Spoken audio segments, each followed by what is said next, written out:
ಚೆನ್ನಾಗಿದ್ದೀರಿ ಅಂತ ಹೇಳಿ ಭಾವಿಸ್ತೀನಿ. ಇಲ್ಲಿ ನಾನು ಕೂಡ ಚೆನ್ನಾಗಿದ್ದೀನಿ. ನಾನಿವತ್ತು ಸಂಜೆ ಈವ್ನಿಂಗ್ ಸ್ನ್ಯಾಕ್ಸಿಗೆ ಏನು ಮಾಡೋದು ಅಂತ ಹೇಳಿ ಆಲೋಚನೆ ಮಾಡಿದೆ. ಮಕ್ಕಳು ಏನಾದರೂ ಕೇಳ್ತಾರಲ್ವ, ಅದಕ್ಕೋಸ್ಕರ ನಾನು ಇವತ್ತು ಈಸಿಯಾಗಿ ಕ್ವಿಕ್ಕಾಗಿ ಬ್ರೆಡ್ ಪಕೋಡ ಮಾಡ್ತಾಯಿದ್ದೀನಿ. ಮತ್ತು ತುಂಬ ಟೇಸ್ಟಿಯಾಗಿರ್ತದೆ, ಸೂಪರ್ ಆಗಿರ್ತದೆ. ಅದು ಹೇಗಿರ್ತದೆ ಮತ್ತು ಹೇಗೆಲ್ಲ ಮಾಡ್ತೀನಿ, ಮತ್ತು ಈಸಿಯಾಗಿ ಮನೆಯಲ್ಲಿ ಬಟಾಟೆ ಇರ್ತದೆ, ನಮಗೆ ಬ್ರೆಡ್ ಅಂತ ಮಾಮೂಲಿ ಹೆಚ್ಚಾಗಿ ಇರ್ತದೆ ಕೆಲವ್ರ ಮನೆಯಲ್ಲಿ. ಮತ್ತು ಮನೆಯಲ್ಲಿರುವ ಐಟಮನ್ನೇ ಹಾಕಿ ಹೇಗೆಲ್ಲ ಈಸಿಯಾಗಿ ಒಳ್ಳೆ ಒಂದು ಸೂಪರ್ ತಿಂಡಿ ಮಾಡ್ಕೋಬೋದು ಅನ್ನೋದನ್ನು ನಿಮಗೆ ಕೂಡ ತೋರಿಸ್ತೀನಿ. ಬನ್ನಿ ನೋಡೋಣ.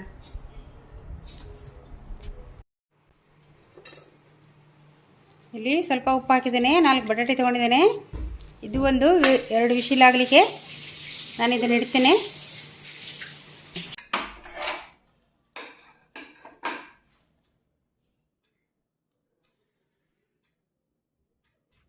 ಹೀಗೆ ಬೇಯಿಸಿದ ಕೂಡ ಹೀಗೆ ಕಟ್ ಮಾಡಿ ಬೇಯಿಸ್ಕೊಳ್ಳೋದ್ರಿಂದ ಉಪ್ಪು ಕೂಡ ಹಿಡಿತದೆ ಮತ್ತು ಚೆಂದ ಈಜಿಯಲ್ಲಿ ಕೂಡ ಬೇಯ್ತದೆ. 2 ವಿಶಿಲಿಗೆ ಬೆಂದು ಬಿಡ್ತದೆ. ಇದು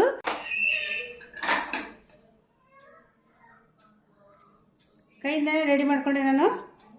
ಕತ್ತಿ ಏನು ತಗೊಳ್ಳಿಲ್ಲ. ನಮಗೆ ತುಂಬ ಗಟ್ಟಿ ಕೂಡ ಇರಬಾರ್ದು, ಯಾಕೆಂದರೆ ಇದು ಕರೆಕ್ಟ್ ಹದದಲ್ಲಿ ಬೆಂದಿದೆ. ನಮಗೆ ಸ್ಟಫಿಂಗಿ ಬೇಕು, ಅದಕ್ಕೋಸ್ಕರ.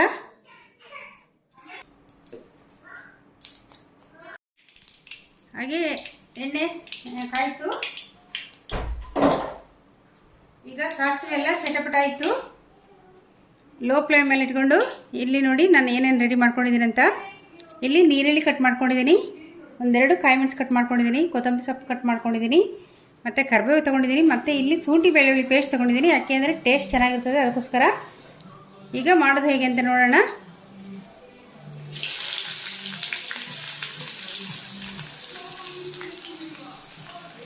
ಕಾಯಿ ಮೆಣಸು, ನೀರುಳ್ಳಿ, ಕರಿಬೇವು ಎಲ್ಲ ಒಟ್ಟಿಗೆ ಹಾಕುವ. ಈಗ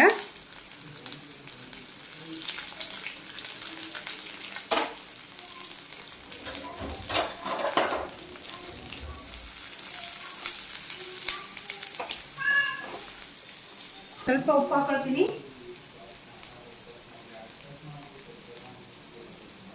ಆಲ್ರೆಡಿ ನಾನು ಬಟಾಟೆಗೆ ಆಲೂಗಡ್ಡೆಗೆ ಸ್ವಲ್ಪ ಉಪ್ಪನ್ನು ಹಾಕ್ಕೊಂಡಿದ್ದೆ. ಈ ಟೈಮಲ್ಲಿ ನಾನು ಶುಂಠಿ ಬೆಳ್ಳುಳ್ಳಿ ಪೇಸ್ಟನ್ನು ಹಾಕ್ಕೊಳ್ತೀನಿ.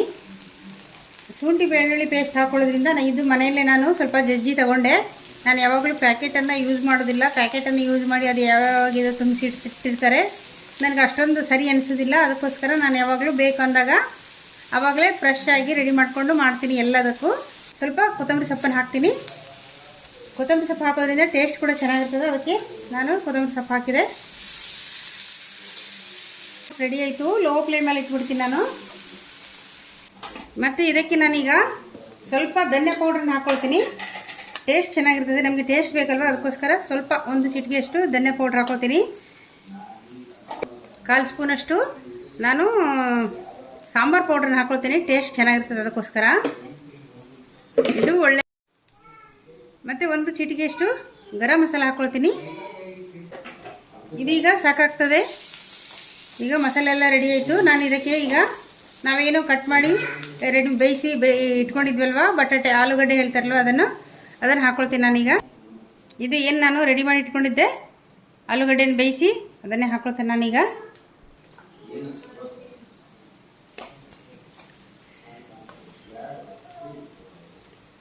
ಮಿಕ್ಸ್ ಮಾಡಿದ್ದಾಯಿತು. ಜಾಸ್ತಿ ಏನು ಇದನ್ನು ಬೇಯಿಸ್ಲಿಕ್ಕಿಲ್ಲ, ಆಲ್ರೆಡಿ ಅದು ಬೆಂದಿದೆ ಅಲ್ವಾ. ಜಸ್ಟ್ ನಮಗೆ ಟೇಸ್ಟ್ ಚೆನ್ನಾಗಿರ್ತದೆ ಅಂತ ಹೇಳಿ ಹಾಕೊಳ್ಳಿಕ್ಕೆ.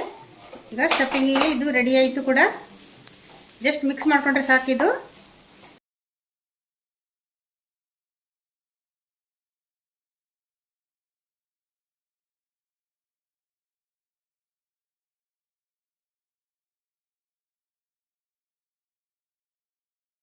ಒಂದು ಬೌಲಲ್ಲಿ ಕಡಲೆ ಹಿಟ್ಟು ಹಾಕ್ಕೊಂಡಿದ್ದೀನಿ. ನನಗೆ 6 ಪೀಸ್ ಬೇಕು, ಅದಕ್ಕೆ 6 ಸ್ಪೂನನ್ನು ಹಾಕ್ಕೊಂಡಿದ್ದೀನಿ. ಇದಕ್ಕೆ ನಾನು ಸ್ವಲ್ಪ 1/2 ಸ್ಪೂನಷ್ಟು ಚಿಲ್ಲಿ ಪೌಡ್ರ್ ಹಾಕ್ಕೊಳ್ತೀನಿ. ಮತ್ತು ಅದಕ್ಕೆ ರುಚಿಗೆ ತಕ್ಕಷ್ಟು ಉಪ್ಪು ಕೂಡ ಹಾಕ್ಕೊಳ್ತೀನಿ ನಾನು. ನಮಗೆ ನೋಡಿ ಹಾಕ್ಕೋಬೇಕಾಗ್ತದೆ ಉಪ್ಪು. ಸ್ವಲ್ಪ ಧನಿಯಾ ಪೌಡ್ರ್ ಹಾಕ್ಕೊಳ್ತೀನಿ, 1 ಚಿಟಿಕೆಯಷ್ಟು. ಟೇಸ್ಟ್ ಚೆನ್ನಾಗಿರ್ತದೆ. ನಾನು ಆಲ್ರೆಡಿ ಸ್ಟಫಿಂಗಿಗೆ ಹಾಕಿದ್ದೆ, ಅದಕ್ಕೋಸ್ಕರ ಇಲ್ಲಿ ಸ್ವಲ್ಪ ಹಾಕ್ಕೊಳ್ಳೋದು. ಮತ್ತು 1 ಚಿಟಿಕೆಯಷ್ಟು ಗರಂ ಮಸಾಲ ಹಾಕ್ಕೊಳ್ತೀನಿ. ಮತ್ತು ಒಂದು 1/4 ಸ್ಪೂನಷ್ಟು ನಾನು ಅಜ್ವೈನ್ ಅಂತ ಹೇಳ್ತಾರಲ್ವ ಇದು ಉಜ್ಜಿ ಹಾಕ್ಕೊಳ್ತೀನಿ, ಯಾಕೆಂದರೆ ಟೇಸ್ಟ್ ಚೆನ್ನಾಗಿರ್ತದೆ ಮತ್ತು ಅದರ ಫ್ಲೇವರ್ ಬಿಟ್ಕೊಳ್ತದೆ. ಅದಕ್ಕೋಸ್ಕರ ನಾನು ಒಂದು 1/4 ಸ್ಪೂನಷ್ಟು ಅಜ್ವೈನ ಓಂಕಾಳು ಹೇಳ್ತಾರಲ್ವ ಅದನ್ನು ತೊಗೊಂಡಿದ್ದೀನಿ.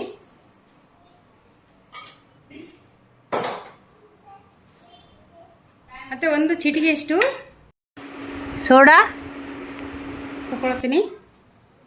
ಇಷ್ಟು ಸಾಕಾಗ್ತದೆ. ಅದಕ್ಕೆ ಎಷ್ಟು ನಮಗೆ ಕಲಿಸ್ಲಿಕ್ಕೆ ಬೇಕೋ ಅಷ್ಟು ನೋಡಿ ನೀರು ಹಾಕೋಬೇಕಾಗ್ತದೆ.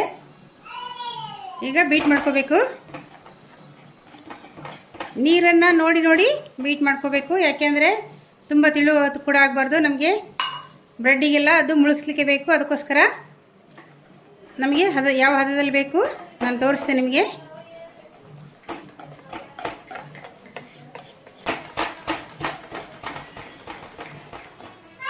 ನೋಡಿ ಇಷ್ಟಾದ್ರು ಸಾಕಾಗುತ್ತೆ. ಇದು ರೆಡಿ ಆಯ್ತು. ಈಗ ಎಣ್ಣೆ ಎಷ್ಟು ಬೇಕು ಅಷ್ಟು ನಮಗೆ ಹಾಕೋಬೇಕು. ಸ್ವಲ್ಪ ಜಾಸ್ತಿನೇ ಬೇಕಾಗ್ತದೆ, ನಮಗೆ ಬ್ರೆಡ್ ಎಲ್ಲ ಮುಳುಗಬೇಕಲ್ವ ಫ್ರೈ ಆಗಲಿಕ್ಕೆ. ಮತ್ತು ಬೇಕಂದರೆ ಹಾಕೋಬೋದು, ಎಣ್ಣೆ ಕಾಯಬೇಕು.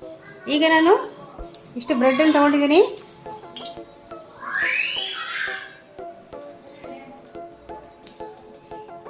ಇದನ್ನು ನಾವು ಹೇಗೆ ಕಟ್ ಮಾಡ್ಕೊಳ್ತೀನಿ ನೋಡಿ, ಈ ಥರ ಕ್ರಾಸಲ್ಲಿ ಕಟ್ ಮಾಡ್ಕೊಳ್ತೀನಿ. ಇಷ್ಟಾದರೆ ಸಾಕಾಗ್ತದೆ.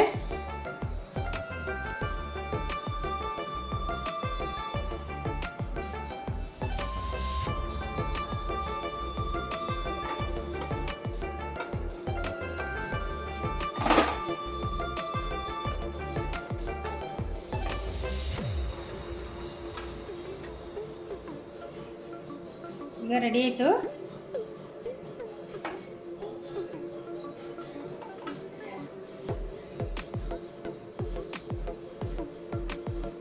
ಈಗ ನಮಗೆ ಬ್ರೆಡ್ ರೆಡಿ ಆಯಿತು. ಎಷ್ಟು ಬೇಕೋ ಅಷ್ಟು ನಾವು ಮಾಡ್ಕೋಬೋದು ಅಲ್ವಾ. ಇದರಲ್ಲಿ ಸ್ವಲ್ಪ ತಗೊಂಡು ನಾನೀಗ ಇದ್ರ ಮೇಲೆ ಇಟ್ಕೊಳ್ತೀನಿ.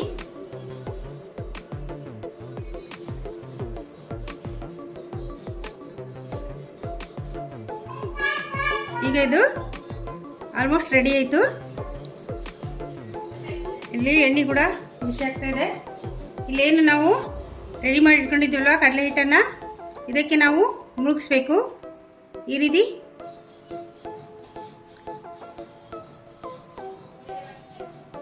ಸಾಕಾಗುತ್ತೆ ಇದು.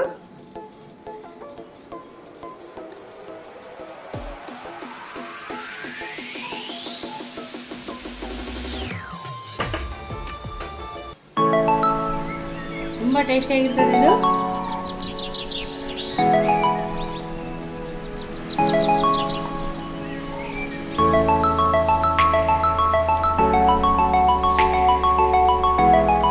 ನೋಡಿ ಎಷ್ಟು ಚಂದ ಬಂತು, ಸೂಪರಾಗಿ ಬಂತು ಕೂಡ. ತುಂಬ ಟೇಸ್ಟಿಯಾಗಿರ್ತದೆ ಇದು. ಒಮ್ಮೆ ಟ್ರೈ ಮಾಡಿ ಹೇಗೆ ಬಂತು ಅಂತ ತಿಳಿಸಿ. ಬಟಾಟೆ ಸ್ಟಫಿಂಗ್ ಅಲ್ವಾ, ಆಲೂಗಡ್ಡೆ ಸ್ಟಫಿಂಗ್ ಅಲ್ವಾ, ತುಂಬ ಟೇಸ್ಟಿಯಾಗಿ. ಮತ್ತು ಎಲ್ಲ ಗರಂ ಮಸಾಲೆ ಎಲ್ಲ ಹಾಕಿದ್ದೀವಿ, ಮತ್ತು ಖಾರಕ್ಕೆ ಮೆಣಸಿನ್ಕಾಯಿ ಹಾಕಿದ್ದೀವಿ, ನೀರುಳ್ಳಿ ಫ್ರೈ ಮಾಡಿ ಹಾಕಿದ್ದೀವಿ. ಹಾಗೆ ಎಲ್ಲ ಕೂಡ ಸ್ಟಫಿಂಗ್ ಸೂಪರ್ ಆಗಿರ್ತದೆ. ಅದರಲ್ಲೂ ಇದರೊಳಗೆ ಹಿಟ್ಟು ಮತ್ತು ಇದನ್ನು ಕಡಲೆ ಹಿಟ್ಟಲ್ಲಿ ನಾವು ಫ್ರೈ ಮಾಡ್ತೀವಲ್ವ, ಅದಕ್ಕೆ ಇನ್ನೂ ಟೇಸ್ಟಿಯಾಗಿ ಬರ್ತದೆ ಅದು. ಸ್ವಲ್ಪ ಲೋ ಫ್ಲೇಮಲ್ಲೇ ಬೇಯಿಸ್ಕೋಬೇಕು. ತುಂಬ ಉರಿಯನ್ನು ಜಾಸ್ತಿ ಇಟ್ಟು ಇದು ಮಾಡಬಾರ್ದು. ತುಂಬ ಟೇಸ್ಟಿಯಾಗಿ ಬರ್ತದೆ ಇದು. ಹೇಗಿರ್ತದೆ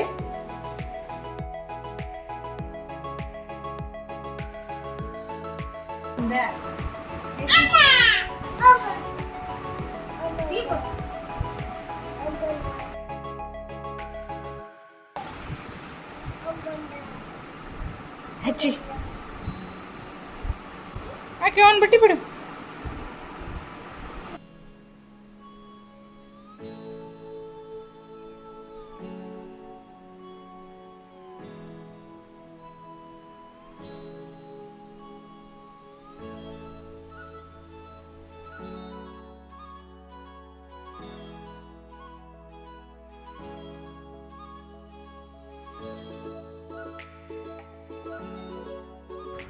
ಗೈಸ್, ಎಷ್ಟು ಸ್ಟಫಿಂಗು ತುಂಬ ಟೇಸ್ಟಿಯಾಗಿತ್ತು. ಯಾಕೆಂದರೆ ನಾನು ಸ್ಟಫಿಂಗ್ ಮಾಡೋ ಮೊದಲು ಒಮ್ಮೆ ಟೆಸ್ಟ್ ಮಾಡಿದೆ, ಸೂಪರ್ ಆಗಿತ್ತು ಟೇಸ್ಟ್. ಯಾಕೆಂದ್ರೆ ನಾವು ಇಲ್ಲಿ ಶುಂಠಿ ಬೆಳ್ಳುಳ್ಳಿ ಪೇಸ್ಟ್ ಮತ್ತೆ ಗರಂ ಮಸಾಲ ಮತ್ತೆ ಸ್ವಲ್ಪ ಸಾಂಬಾರ್ ಪೌಡ್ರು ಮತ್ತೆ ಅಜ್ವಾಯಿನ ಹಾಕಿದ್ದೇನೆ. ಇದು ತುಂಬಾ ಟೇಸ್ಟಿಯಾಗಿ ಬಂದಿತ್ತು ಮಸಾಲೆ. ಮತ್ತೆ ಇದಕ್ಕೆ ನಾನು ಟರ್ಮರಿಕ್ ಪೌಡರ್ನ ಹಾಕ್ಲಿಲ್ಲ, ಅರಿಶಿನ ಪುಡಿ ಹೇಳ್ತಾರಲ್ವಾ ಅದನ್ನ ಹಾಕ್ಲಿಲ್ಲ.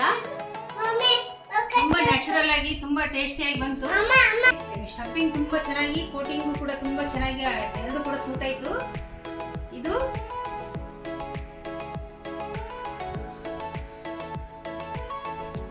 ಸಖತ್ತಾಗಿದೆ. ನಾವು ಹೋಟೆಲಲ್ಲಿ ಹಣ ಕೊಟ್ಟು ತಿಂದ್ರು ಕೂಡ ಫ್ರೆಶ್ ಎಣ್ಣೆಯಲ್ಲಿ ಸಿಗೋದಿಲ್ಲ. ಇದರ ನಮಗೆ ತಿನ್ಬೇಕು ಅನ್ಸಾಗ ಕ್ವಿಕ್ ಆಗಿ 5 ನಿಮಿಷದಲ್ಲಿ ಮಾಡ್ಕೋಬಹುದಾದಂತ ಒಂದು ರೆಸಿಪಿ. ಇದು ತುಂಬಾ ಟೇಸ್ಟಿಯಾಗಿದೆ. ಒಮ್ಮೆ ಟ್ರೈ ಮಾಡಿ, ಹೇಗೆ ಬಂತು ಅಂತೇಳಿ ಕಮೆಂಟ್ ಮಾಡಿ. ನಿಮಗೆ ಹೋಟೆಲಲ್ಲಿ ಮಾಡಿದ್ರೆ ಈ ಟೇಸ್ಟ್ ಬರೋದಿಲ್ಲ, ಅಷ್ಟು ಸೂಪರ್ ಆಗಿ ಟೇಸ್ಟ್ ಇದೆ. ಒಮ್ಮೆ ಟ್ರೈ ಮಾಡಿ ರೆಸಿಪಿನ, ಹೇಗೆ ಬಂತು ಅಂತ ಕಮೆಂಟ್ ಮಾಡಿ. ವಿಡಿಯೋ ಲೈಕ್ ಮಾಡಿ, ಶೇರ್ ಮಾಡಿ, ಪ್ಲೀಸ್ ಸಬ್ಸ್ಕ್ರೈಬ್ ಮಾಡಿ. Thank you for watching.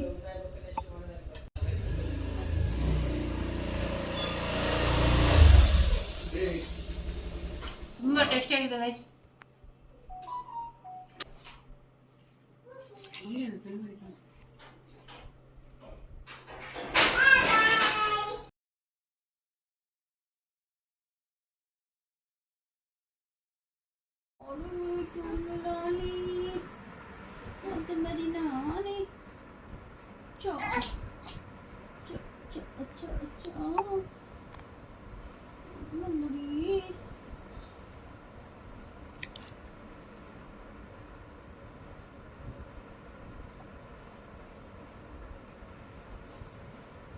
Yo.